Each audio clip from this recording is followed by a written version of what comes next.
মার্কিন রাষ্ট্রদূত বলেছেন যুক্তরাষ্ট্র আগামী নির্বাচনকে কোনো দলের পক্ষে বা বিপক্ষে দাঁড়াবে না এবং নির্বাচিত যে কোনো সরকারের সঙ্গে কাজ করবে। আপনি বলেছেন আমেরিকা আওয়ামী লীগকে ফেরাতে মাস্টার প্ল্যান করছে, আবার অন্যদিকে বলা হচ্ছে আমেরিকা জামায়াতের নেতৃত্বে সরকার দেখতে চায়, এটি একজন প্রার্থী বলেছে জামাতের। এসব সব মিলিয়ে আপনার বিশ্লেষণটা আসলে কি? না, আমি দুটো বলেছি। আমি একদিকে জামাত ক্ষমতায় আসুক, আমেরিকা যেটা চাচ্ছে এটাও আমি বলেছি।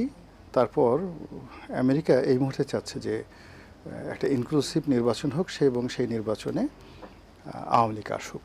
একটা সাস্টেনেবল ডেমোক্রেসি, একটা সাস্টেনেবল সরকার ব্যবস্থা গড়ে তোলার জন্য আসলে সকল যারা পক্ষ, রাজনৈতিক পক্ষ, তাদের অংশগ্রহণ নিশ্চিত করতে হয়।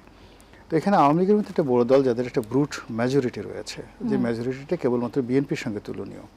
বাংলাদেশের রাজনীতিতে গত 10 বছর ধরে উইদাউট বিএনপি একটা সরকার চলতে পারে, সেটা আওয়ামী লীগ সর্বোচ্চ চেষ্টা করেছে এবং তারা সেটা ফেল করেছে।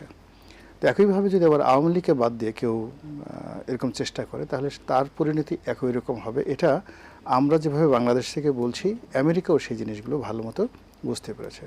বোঝার চেষ্টা করুন যে আমেরিকা তো আমাদের এই দেশে তাদের অনেকগুলো স্বার্থ আছে, তার মধ্যে ব্যবসা বাণিজ্যের স্বার্থ, এবং স্টিল আমাদের যে তেল গ্যাসের কোম্পানিগুলো রয়েছে সেখানে প্রায় মেজর বিনিয়োগগুলো আমেরিকান কোম্পানি করে থাকে।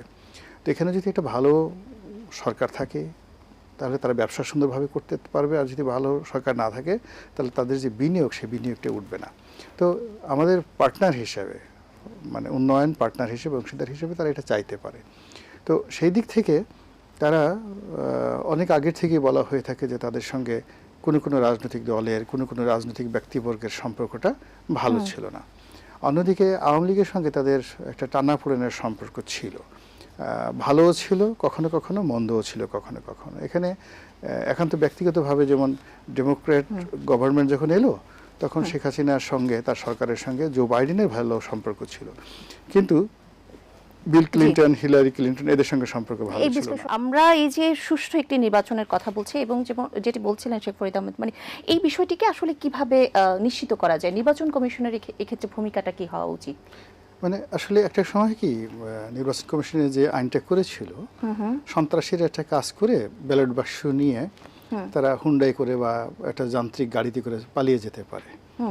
তো এটাকে অ্যাভয়েড করার জন্য মূলত এই ধরনের আইনকানুন করা হয়েছিল। কিন্তু এখন তো আসলে পরিস্থিতি চেঞ্জ হয়ে গেছে।